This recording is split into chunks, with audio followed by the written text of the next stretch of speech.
이사야 15장의 말씀입니다. 말씀을 읽을 때 하나님 내게 지혜와 계시의 영을 주사 말씀이 보이고 말씀이 들리고 말씀이 깨달아지고 말씀을 붙잡는 시간 되게 하여 주옵소서. 우리 소원하면서 한 절씩 교독하겠습니다.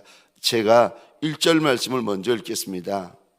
모압에 관한 경고라. 하룻밤에 모압 알이 망하여 황폐할 것이며 하룻밤에 모압 기르가 망하여 황폐할 것이라. 그들은 바익과 디몬 산당에 올라가서 울며 모압은 느보와 메드바를 위하여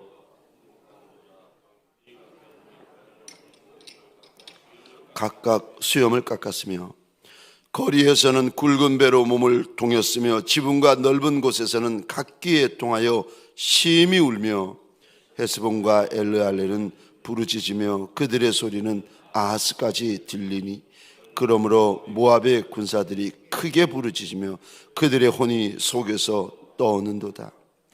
내 마음이 모압을 위하여 부르짖는도다.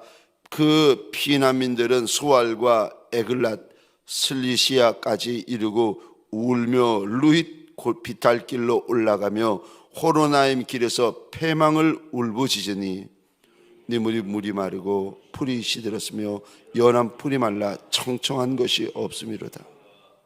그러므로 그들이 얻은 재물과 쌓았던 것을 가지고 버드나무 시내를 건너리니 이는 곡성이 슬피 부르짖음이 에글라임에 이르며 부르짖음이 부엘엘림에 미치며.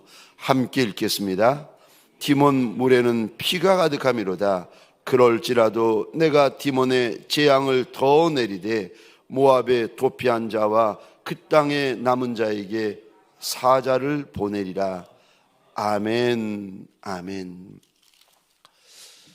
새벽 미명에 하나님의 말씀 앞으로 달려나온 모든 성도님들 위해 새벽에 도우시고 새벽에 말씀하시고 새벽에 감동하여 주시는 하나님의 선한 역사가 가득하시기를 주의 이름으로 축원합니다. 오늘 본문의 말씀을 가지고 하나님의 주권이라라는 제목으로 주님이 주시는 말씀과 은혜를 함께 나누기를 원합니다. 오늘 모압에 대하여 우리 하나님께서 말씀하시고 경고를 하시는데 모압에 큰 재앙이 임하는데 패망의 날이라는 겁니다. 근데 이 재앙, 이 패망이 하루아침에 임한다. 하나님께서 경고하십니다. 저 한번 보시겠습니까? 1절입니다. 모압에 관한 경고라. 우리 하나님은 이스라엘만 주관하고 섭리하고 다스리시는 하나님이 아니라 이방 민족, 이방 족속, 열방까지도 주관하시고 섭리하시고 하나님의 뜻대로 다스리는 하나님이십니다.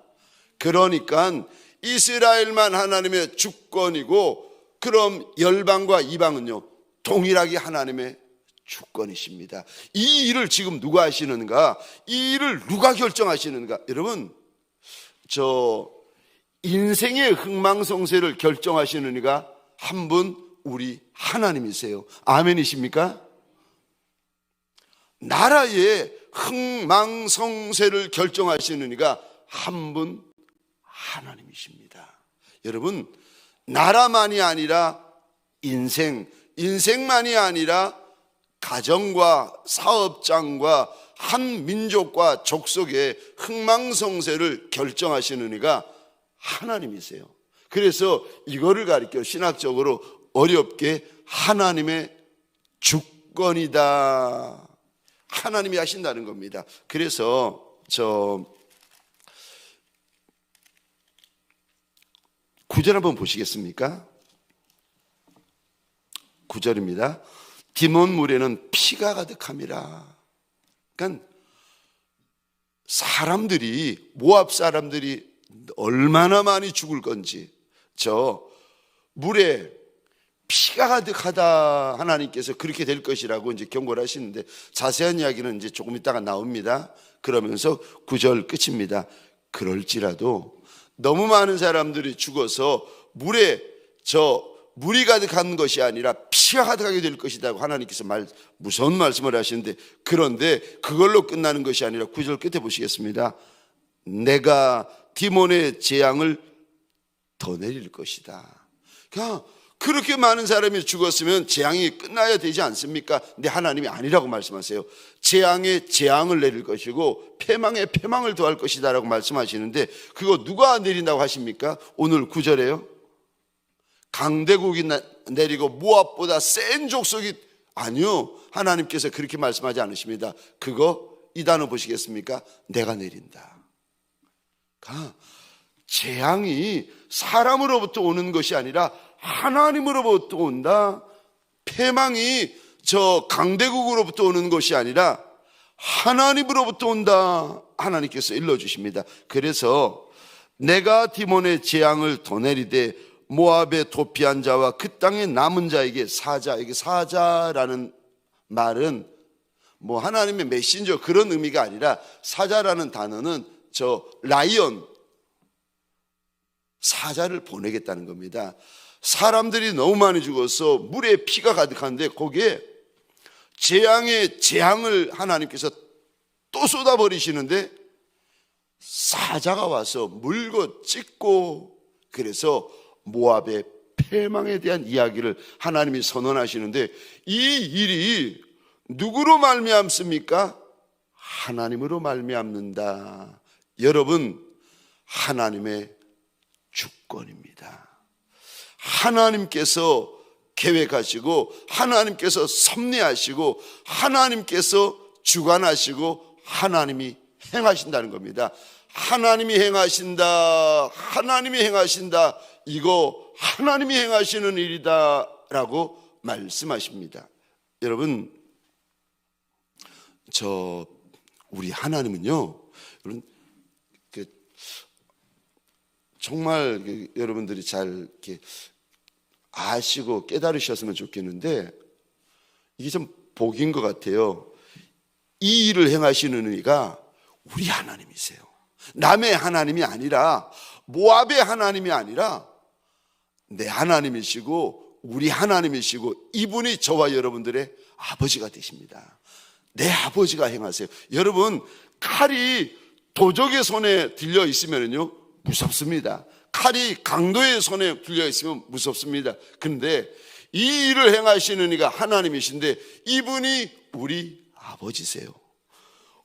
이 칼이 아버지의 손에 들려 있으면 자녀들이요 기대합니다. 아버지가 무슨 요리 만드실까? 아버지가 무슨 맛나는 음식을 만들어 주실까? 여러분, 이 일을 행하는 이가 나다라고 말씀하십니다. 우리 하나님은 작은 하나님이 아니라 크신 하나님이고, 우리 하나님은 약한 하나님이 아니라 강하신 하나님이고, 우리 하나님은 조그만 하나님이 아니라 우주보다 크신 이가 우리 하나님이세요. 오늘 본문에 하나님이 행한다, 하나님이 행하다, 이거 하나님의 주권이다.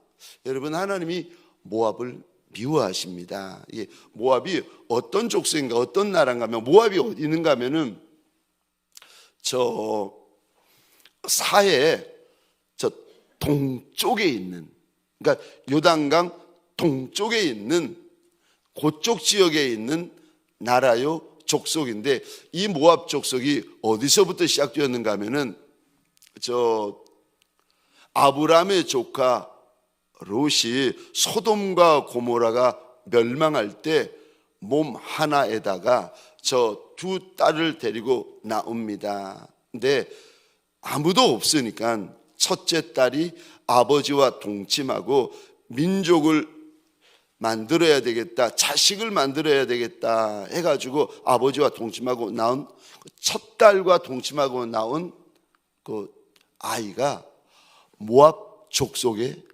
시작이 되어집니다.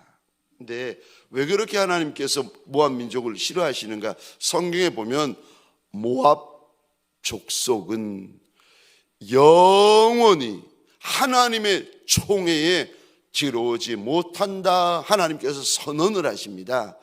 모압은 하나님의 총에 들어오지 못한다라는 말은 하나님께서 모압에게 주실 은혜가 없다는 거예요. 하나님을 만나지도 못할 것이고 모압에게 줄 하나님의 은혜는 없다 하나님께서 선언을 하십니다. 왜 이렇게 무서운 말씀을 하시는가 하면은 저 이스라엘 백성들이 출애굽한 연후에 모압 족속이 이스라엘 족속들을 진멸하고 저주합니다. 그거를 하나님께서 너무 싫어하세요. 출애굽한 이스라엘 백성들이 가나안에 들어가려는 것을 모압 족속이 막고 저주하고 이스라엘 백성들을 죄 가운데 빠뜨려 버립니다. 이거를 하나님께서 분노하시면서 약속을 하시는데 모압 족속은 영원히 하나님의 총에 못 들어온다.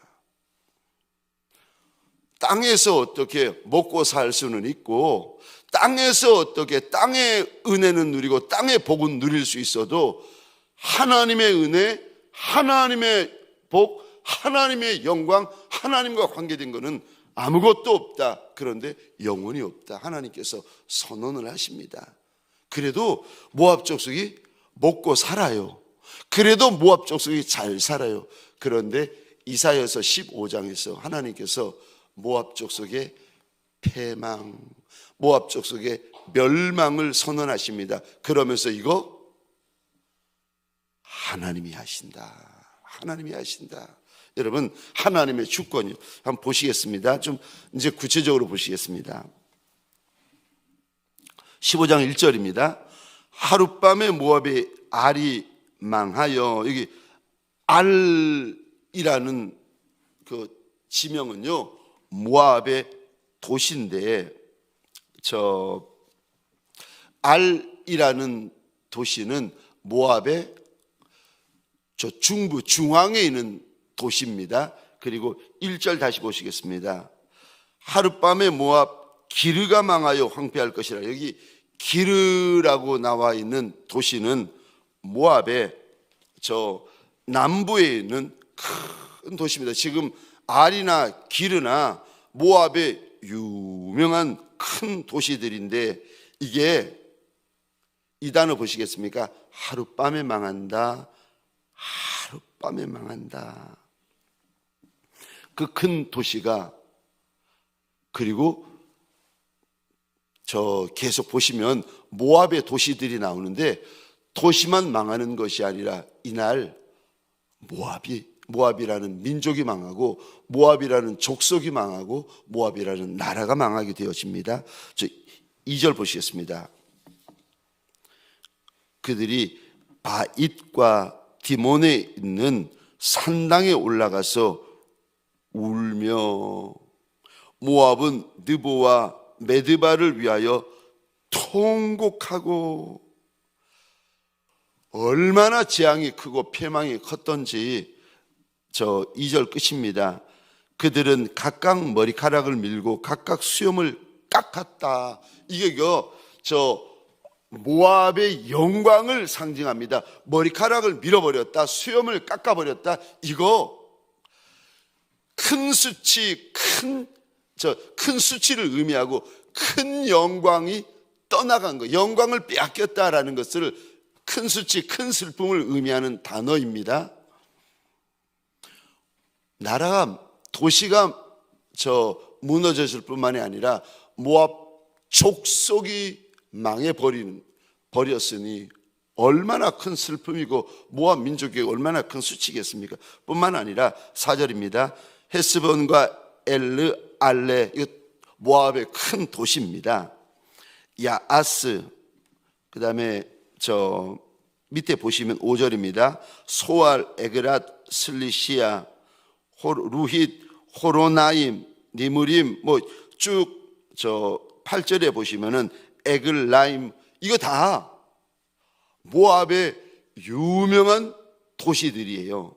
그런데 다 무너지고 다 망하고 다 끝납니다. 뿐만 아니라 모압의 용사들이, 4절 보시겠습니다. 4절 끝입니다. 모압의 군사들이 크게 부르짖는다. 그 다음에 4절 끝입니다. 그 모압의 그 용사들이요, 모압의 용사의 혼이 속에서 떨게 될 것이다.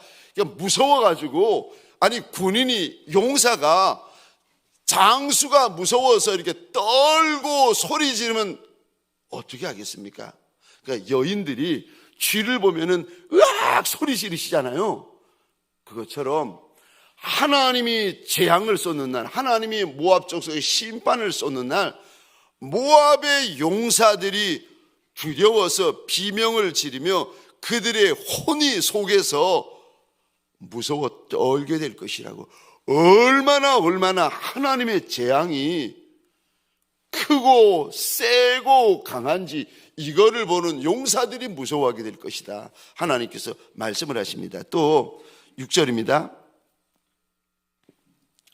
니무림 물이 마르고, 니무림에 물이 많았나 봅니다. 그런데 물이 싹 말라버릴 거랍니다. 그러니까 하나님의 재앙이 민족 가운데 임할 때에 도시만 무너지고 나라만 무너지는 것이 아니라 자연재해가 함께 올 것이라고 하나님께서 이제 경고하십니다. 근데 물이 다 말라버리고, 그 다음 단어 보시겠습니까? 무서운 말들이 이렇게 계속 반복이 되는데, 풀이 시들고 연한 풀이 말라서 청청한 것이 없음이로다.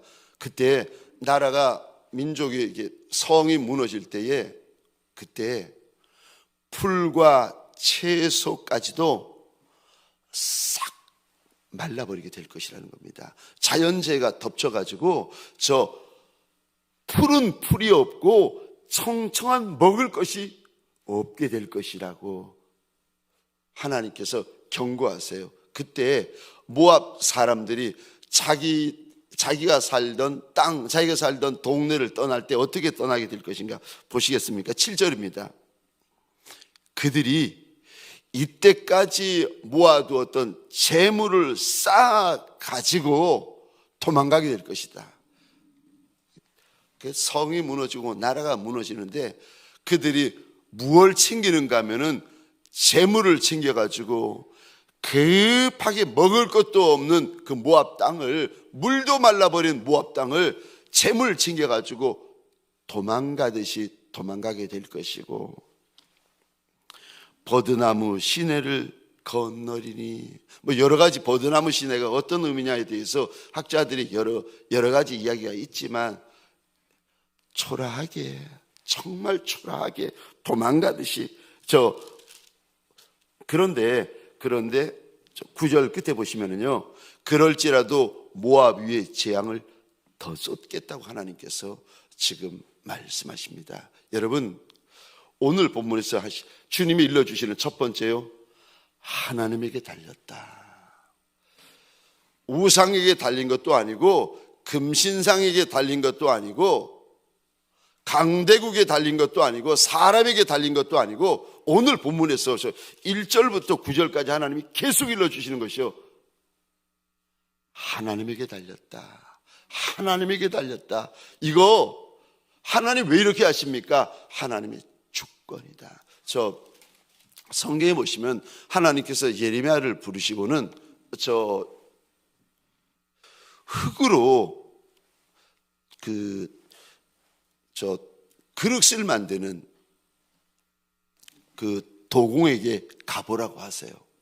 예레미야가 그 말을 듣고, 하나님의 그 말씀을 듣고 저 흙으로 도공을 만드는 그 집에 이렇게 가서 보는데, 도공이 흙으로 그릇을 만들다가 어떤 거는 마음에 들지 않아 가지고 다 만든 그릇을 깨어버리고, 어떤 그릇을 귀히 여겨 가지고 쌓아둡니다. 그것을 보면서 하나님께서 예레미야에게 말씀하세요.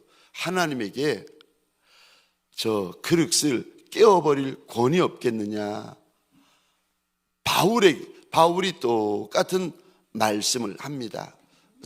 하나님께, 조물주 하나님에게 한 그릇은 귀 쓸 권세가 없으시고, 한 그릇은 잘못 만들었다고 깨어버릴 권세가 없겠느냐. 하나님이 그렇게 하신다고 왜 그렇게 하시느냐고, 그릇이 주인에게 말할 권세가 있겠느냐?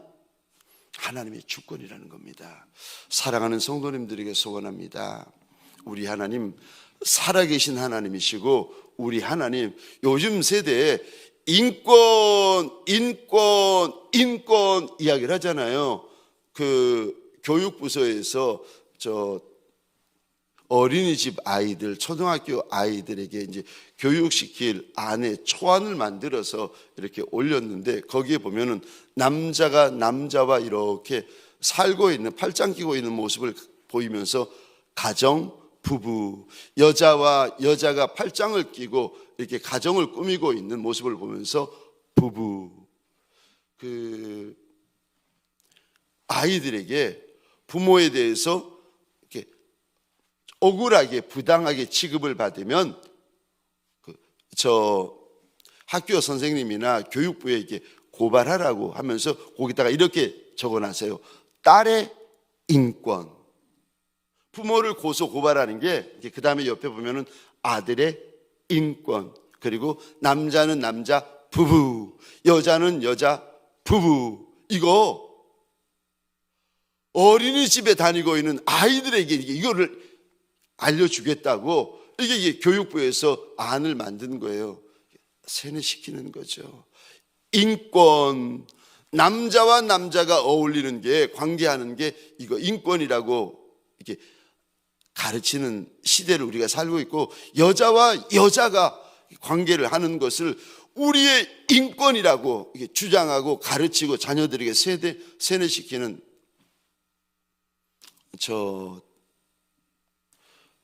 그 이야기 들으셨지 않습니까? 아이들에게 어느 목사님이 이제 초등학교 다니고 있는 그 남자 아들들에게 데려다 놓고, 얘들아, 여자와 결혼해야 된다.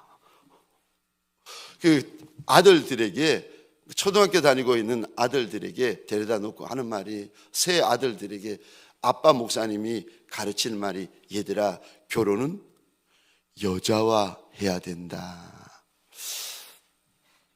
여러분, 우리가 인권 말하는데, 오늘 본문에서 하나님이 주권이다, 하나님의 주권이다, 하나님이 행하신다, 하나님이 행하신다.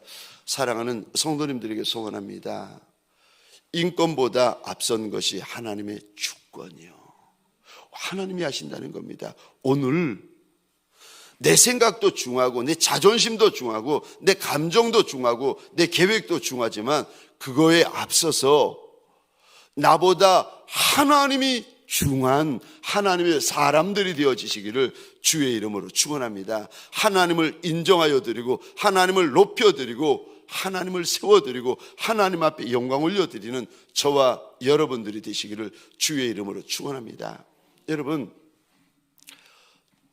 오늘 본문에서 두 번째로 하나님께서 저와 여러분들이 오늘 본문을 통하여 무슨 당부를 하시는가? 깨어 있으라고 말씀하십니다. 왜요? 이런 일들이 어떻게 일어난다고 하나님께서 말씀하십니까? 1절 한번 보고 이렇게 마치도록 하겠습니다. 1절입니다. 15장 1절입니다. 하룻밤에 일어난다. 또 15장 1절 하반절입니다.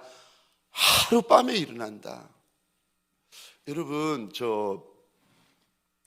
복음서에 우리 주님께서 주의 재림과 마지막 때를 이야기하실 때마다 주님이 반복 복음서에 계속 반복하신 단어가 뭐냐면은 깨어 있어야 된다, 깨어 있어야 된다, 깨어 있어야 된다. 얼마나 깨어 있어야 되는가 하면은, 주인이 잔치집에 갔다가 밤에 돌아오시는 주인을 맞이하려고 문 앞에 서서 기다리는 종과 같이 너희는 깨어 기다려야 된다. 우리 주님께서 말씀하십니다. 여러분, 예수님께서 마지막에 겟세마네 동산에서 기도하실 때에 12 제자에게 기도하라고, 내 마음이 슬퍼 죽게 되었으니까 기도하라고 부탁을 하시고, 기도하시고는 와서 보니까 제자들이 자고 있는 거예요. 주님이 안타까워가지고 이런 이야기를 하십니다. 1시간도 기도할 수 없더냐. 또 주님이 가셔서 기도하고 와서 보니까 또 자고 있는 거예요. 나중에는 제자들이 미안해가지고 주님 앞에서 머리 들 수 없으니까 주님이 이렇게 말씀하십니다. 됐다. 이제는 자고 쉴 때다. 여러분, 때가 있습니다. 주님께서 마지막 시대를 살고 있는 저와 여러분들에게 주시는 첫 번째 요구하시는 거, 저 주님 오시기 직전에, 지금이 마지막 시대고 마지막 주자입니다. 우리 때, 우리 자녀 때 저는 주님이 오신다고 확신을 하고 있는데, 많은 저기 신앙의 선배들이, 기도 많이 하시는 장로님, 권사님, 목회자들에게 주님께서 수도 없이 이제 경고를 주고 계시는데, 곧 온다, 곧 온다, 곧 온다, 곧 온다. 그보다 더한 경고들을 주님께서 쏟아내시는데, 여러분, 성경의 마지막 때를 살아가고 있는 제자들에게 주님이 주시는 첫 번째 경고가 무엇인지 아십니까? 깨어 있어야 된다. 세상의 염려로, 세상의 근심으로 우리가 마음이 가득하면 안 된다는 거예요. 주님 곧 오시는 줄 알고 깨어 있어야 된다. 깨어 있어야 된다. 깨어 있어야 된다. 깨어 준비하는 일을 갈게요. 성경에서는 지혜로운 다섯 처녀다 이야기를 하고, 아는데, 신랑 오시는 거 아는데, 알지만 준비 못하는 여인 다섯을 가리켜서 미련한 다섯 처녀다. 우리 주님께서 말씀하십니다. 여러분, 주님 오시는 거 알지 못하는 이가 누가 있습니까? 다 압니다. 다 압니다. 교회 1년만 다니면 주님 다시 재림하신다라는 이야기 수도 없이 이제 강단에서 듣습니다. 근데 아는데 준비하는 이가 있고, 아는데 준비하지 못하는 이가 있습니다. 사랑하는 성도님들에게 소원합니다. 오늘 이게 우리를 향한 말씀은 아닙니다. 사실 1절부터 9절까지 한 족속 모압을 향한 하나님의 경고고, 모압을 향한 하나님의 무서운 심판의 말씀입니다. 이 모습을 보며 이 재앙이 1절에 보니까 하룻밤에 임한다. 이 재앙이 하룻밤에 임한다고 하나님께서 경고하십니다. 여러분, 저와 여러분들에게 소원합니다. 주의 임하심도 이와 같을 것이라 주님이 복음서에 수도 없이 경고하십니다. 저와 여러분들에게 소원합니다. 우리의 마음이, 우리의 영이 깨어있는 복 있는 종들이 되어지시기를 주의 이름으로 축원합니다. 24시간 우리의 영이 주를 향하여서 깨어있는 남종과 여종이 되어서 이 한날 저와 여러분들의 심령이 깨어있는 복 있는 종들이 되어지시기를 주의 이름으로 축원합니다. 적용 질문입니다. 내가 오늘 예수 안에 깨어있기 위하여 어떻게 하시겠습니까? 내가 오늘 예수 안에서 깨어있기 위하여 내가 어떻게 하겠습니까? 우리 시간 잠시 기도하시겠습니다. 우리 시간 기도할 때에 하나님 앞에서 우리 교회 환우들을 위하여서 좀 기도해 주시겠습니까? 우리 교회 어려운 가정들을 위하여서 기도해 주시겠습니까? 우리 좀 불쌍히 여겨달라고, 우리 작은 교회 좀 불쌍히 여겨달라고, 목장교회와 목자들 좀 불쌍히 여겨달라고 기도하여 주시겠습니까? 특별히 저 우리나라 일꾼들을 뽑는 선거를 앞두고 있는데 좋은 일꾼 좀 뽑게 해달라고 하나님 앞에 우리나라를 위하여서 기도하여 주시겠습니까? 그리고 북한 땅도 좀 불쌍히 여겨달라고 기도하십시다. 우리 선교사님들을 위하여서 우리 시간 주여 하면 크게 외치고 자유로이 기도하시다가 돌아가시겠습니다.